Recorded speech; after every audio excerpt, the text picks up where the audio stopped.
Hi everyone. In today's video, I'm going to show you how to build the router jig that completely transformed the way I use my router in the shop. This jig is simple and inexpensive, requiring only the materials you see here, and it will save you money from having to buy expensive jigs online. Once built, using your fixed base or plunge router will be far easier and more accurate to make mortises, inlays, etc. Make sure you stick around to the end of the video because I made plans for this jig and I'm going to talk about how you can get them for free. Let's start building. The very first thing we're going to do is remove the factory installed subplate from our router. And again, I'm using a DeWalt. It's got 4 screws on it. Take those screws out, take the subplate off, make sure you don't lose the screws.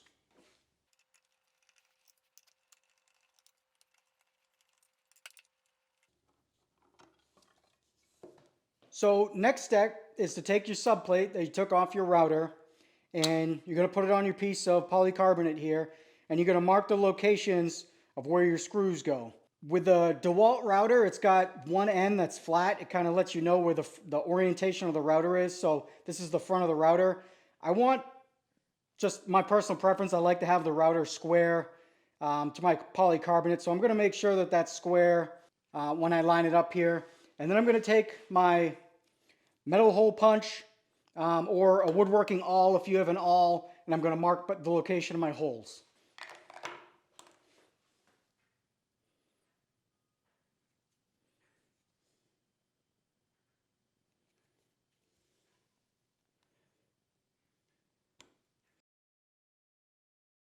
Hole locations marked. Sweet. So I knew there was a material I was going to forget to include, and that was your drill bit. So you're going to need a drill bit to match the size of your bolts here or your machine screws to be able to drill through your polycarbonate. So I'm going to pick one out, and you're going to pick out a drill bit that's slightly larger than the diameter of your machine screw, and that's because while you want to be as close to center as you can to marking the hole locations, it's pretty hard to get dead center on all of them. So if you use a little bit oversized bit, it's going to give you some play and ability to not be dead on accurate. So once you have your drill bit, take it over to your drill press, drill your through holes. I wanted to point out, a drill press is nice if you got it for this step, but you don't need to. You can use a hand drill to drill your through holes. And the next step where you're going to have to drill some countersunk holes with your Forstner bit, you can use a hand drill just as easy.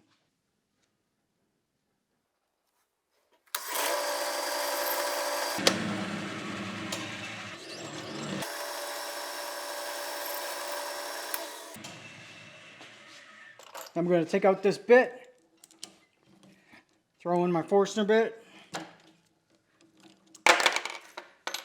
For Forstner bit, I'm using a 1/2 inch to countersink the holes for my machine bolts, machine screws, whatever you want to call them.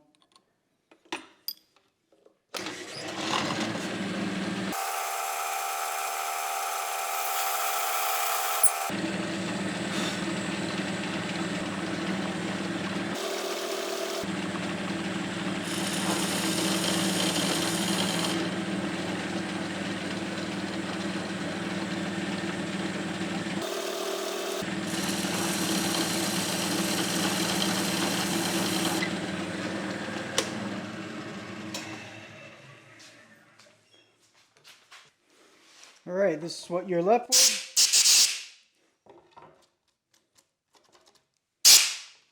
Now for the next step, we're going to put in our slots to allow our 1/4 bolts to slide through. So we're going to head over to the router for that. Actually, before we head over to the router, we got to mark where we're going to put our slots. That's an important step, so we're going to do that first. So I have 2 combination squares here. I'm going to set one to 3/4 inch, and I'm going to set the other one to 5/8 inch. And got to bring over my laptop so I can refer to the diagram. I'm going to use a Sharpie to mark out my polycarbonate. So we're going to put these 2 slots on first, and these are going to be the longer of the 2. They're going to be 3/4 inch away from the end. Make a mark there. There. And then 5/8 inch.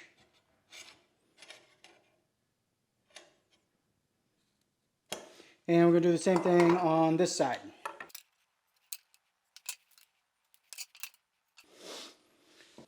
Draw yourself a little diagram so you don't mess up where you're putting the slots, because that's something I would definitely do. So first thing I'm going to do over at the router table is install a 1/4 inch down cut spiral bit. I'm using a down cut spiral bit. You don't really have to. You could get away with an upcut or a compression, but a down cut spiral bit leaves you a clean edge on top and it pushes the chips down into the cut, versus an upcut which leaves you a clean bottom and pushes the chips up out of the cut. In this case, we're going all the way through the material, so it doesn't matter if you use a down cut, an upcut, or a compression bit, but I'm going to use a down cut.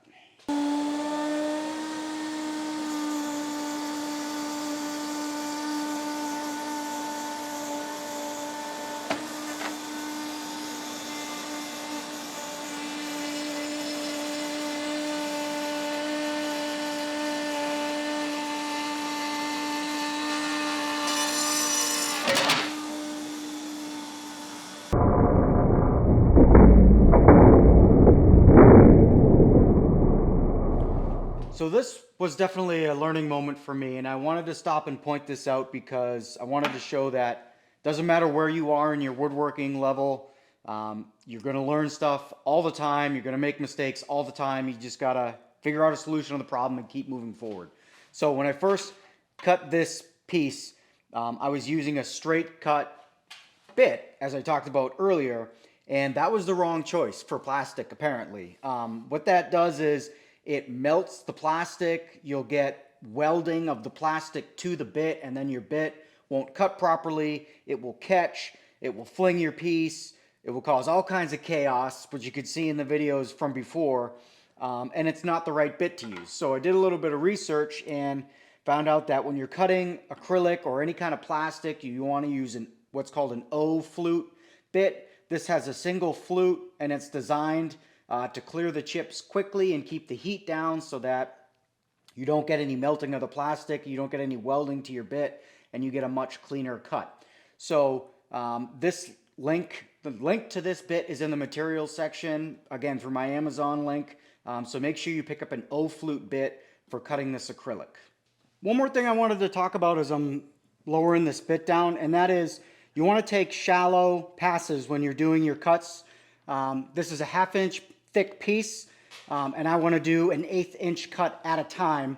So it's going to take 4 passes to get through it.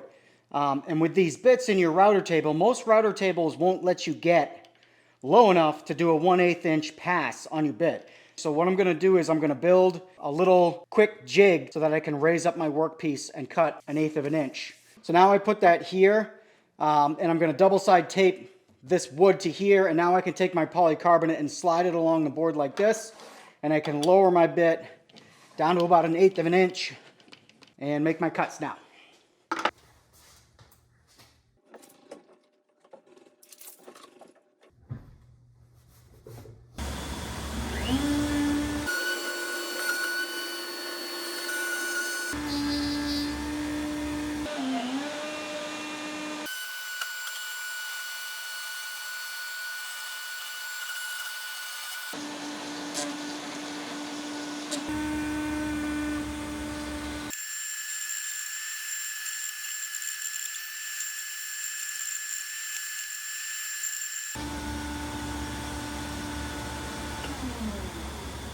So for this step, I went ahead and already planed a piece of oak down to 3/4, and what I'm going to do is cut 2 3/4 inch thick strips, and then I'm going to use those to determine how long I want to cut it.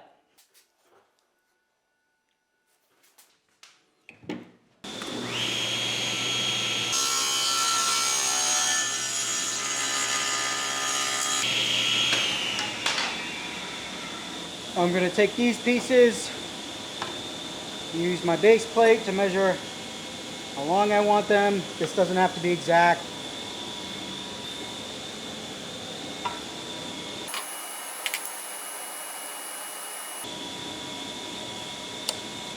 I'm going to cut these pieces at the miter saw.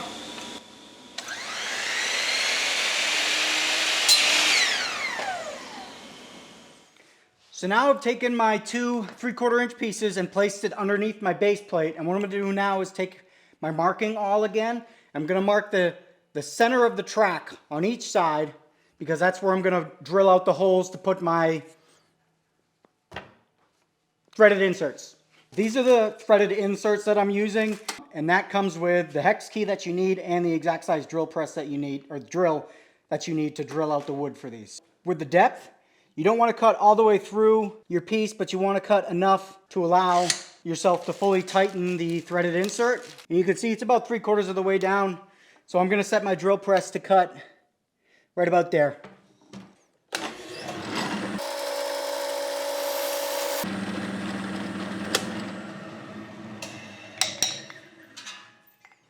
So now I'm going to take the hex key that was provided and I'm going to put in my threaded inserts. Tip for this, use paste wax on the threads of your threaded inserts. It will make them go in a lot easier.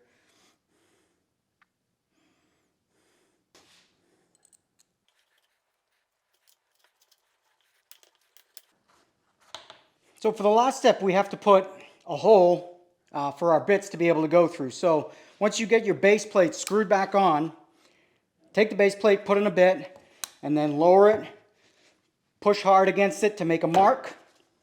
Then you're going to take your base plate off. You now have a mark of where the center of the hole needs to be, and you want to make a hole roughly the same size as a hole in the center of your router. The hole size in my router is roughly equal to 1 1/8 inch bit. So I put that size Forstner bit in, find the center based off my mark, and now I just drill a hole all the way through.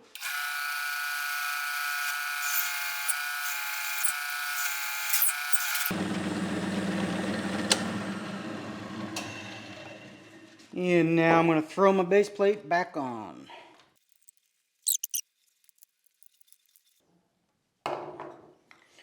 Alright, now we take our guides and insert our 1/4 20 nut, and then take the other one. Alright, beautiful. We got our jig set up. I like it. So the two things I'm most excited about for this jig, well, three things really, is when you have the stabilizers off, you got a nice wide base plate now. It's going to give you a lot more stability when you're doing routing. I like that you don't need handles on this because your router already has handles on your plunge router, so you have good control. And then when you put your base plates, your guide rails on, you can do things like put a mortise in the end grain of a board, or if you're putting in an inlay, a bow tie inlay, let's say, you can flush it up really nice with these. And I'm going to show you how to do each one of those.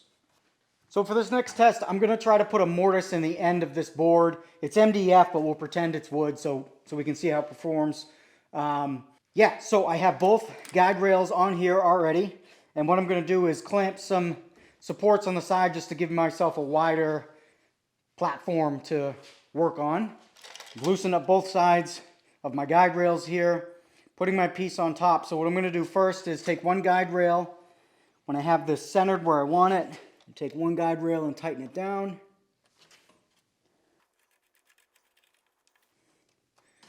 Good, and then I'm going to take my other guide rail, slide it in.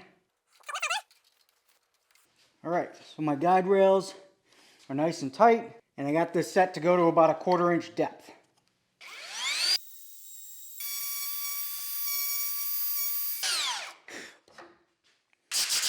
A little burn there, but that's alright. And you can see I didn't even measure it, I just eyeballed it, and that mortise is almost right in the center. If I wanted to add some depth to it, put my jig right back, lower the depth slightly.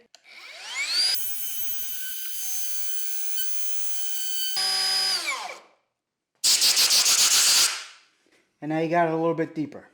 So I have a line marked right here, and I would like to put a dado in there. I already have the depth set for my gauge, and I need to throw in one of these guide rails.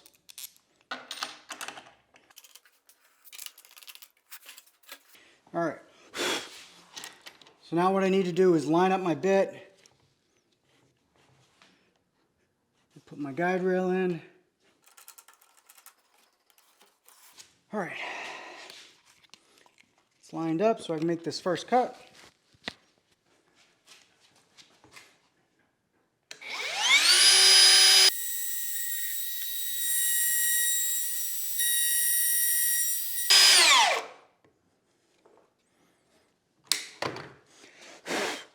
And I'm going to loosen this up, set it on the other side. Good. I'm going to make my cut on this side.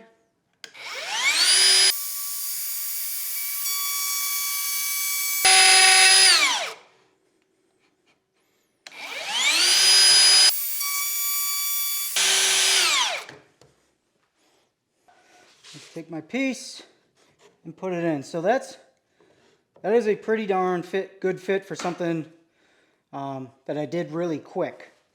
And again, I was really quick. If I took my time and was more precise about the measurements, I could get that even tighter. This next test glued into place here, and we're gonna pretend it's a bow tie. And what we're gonna do is take the jig and use it so that we cut down this piece so it's flush with the rest of the stuff. So to do that, first need to set my depth of cut. Take my pieces, lock them down, and then I'm going to take some light passes and then I'll finish it up with a cleanup pass to make it flush.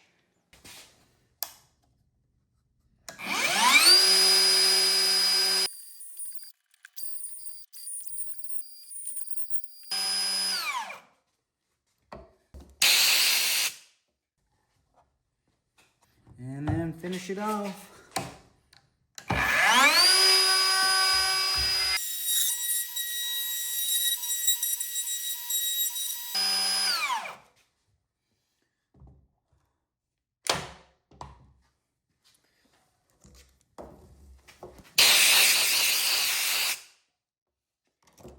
And you end up with nice flush surface. For this test, I have a little mortise that I want to route out. And what I'm going to do is I'm going to use my jig here to dig out this mortise. Yeah, so let's do it. So I only need one side of these edge guides for this. I'll take this side off.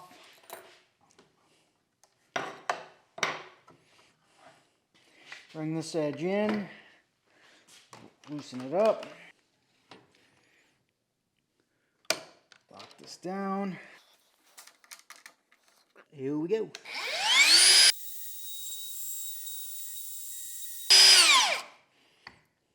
All right, we'll go on the other side.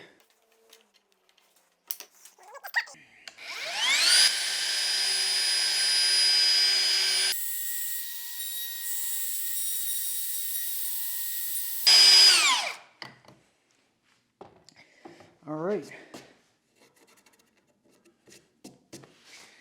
Not too shabby. So now I'm going to tell you guys how to get these plans for free on my website. They're normally $10, but as a way to say thank you to my YouTube subscribers, I'm going to give them out for free. All you need to do is post plans now in the comments section, and I will send you the discount code that you can use at checkout on my website. And like I said, you'll get the free plans. They're pretty thorough, they're pretty detailed, but obviously with any questions, just reach out and ask. Thanks, guys.